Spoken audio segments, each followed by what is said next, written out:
Баршаңызға қайырлы күн, менің каналыма қош келдіңіздер. Бүгін сіздермен өте оригиналды әрі дәмді мраморлы печеньенің рецептісімен бөлісетін боламын. Бұл печенье өте жұмсақ болып шығады.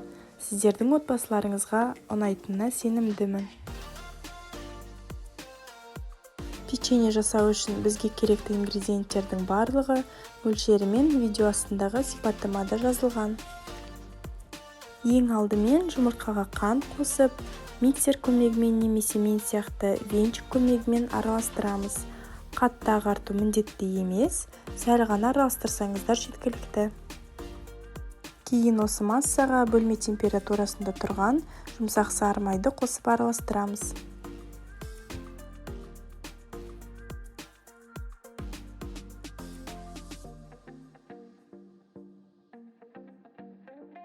Біздің сұйық масса дайын болған соң, құрғақ ингредиенттерді бір ыдысқа қосып араластырамыз.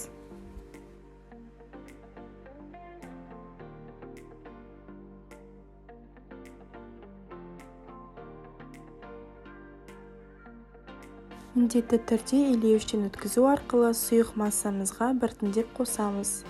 Осылай күрекше немесе қасықтың көмегімен қамыр дайындаймыз.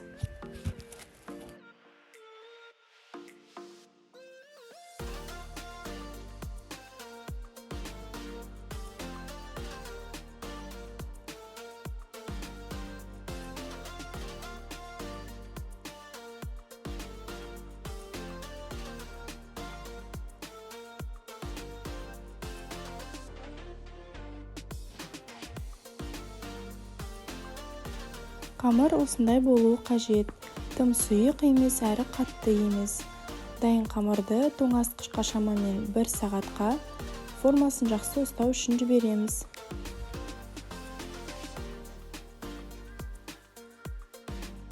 Бір сағат уақыт өтті. Енді печеньелерді аунату үшін қант ұнтағын илеуіштен өткізіп дайындаймыз. Осылай кішкентай қасық көмегімен видеода көрсетілгендей шариктер дайындап, қант ұнтағына салып аунатамыз.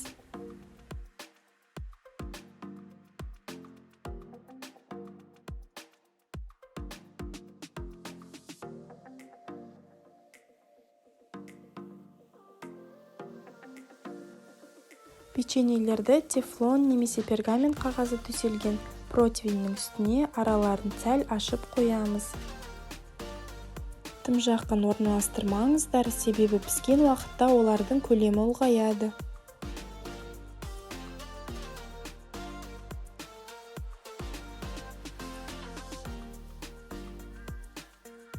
Менде осы қамырдан орташа көлемді тура 20 дана печенье шықты.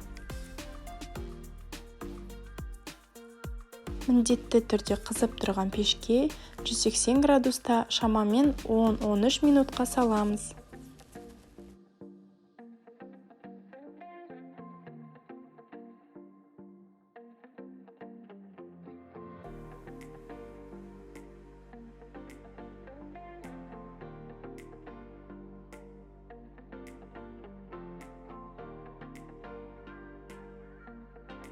Міне печенье дайын болды. Осылай жеңіл, өте тез дайындалады, әрі дәмі де өте ерекше болып шығады. Сіздерге бұл рецептпен міндетті түрде дайындауға кеңес беремін.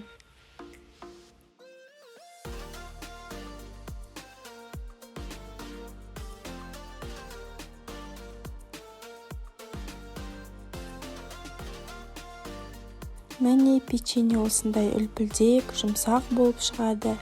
Әрі ингредиенттері күнделікті қолжетімді заттардан тұрады. Бір рет дайындап көрген соң отбасыңыз тағы да сұрайтынына сенімдімін. Сіздерге видео ұнаған болса, маған тіркеліп, үліпіл басып, комментарий қалдыруды ұмытпаңыздар. Әлі алда өте көп рецепттер болады. Сіздермен болған Төлеуқұл Айзат. Баршаңызға сәттілік.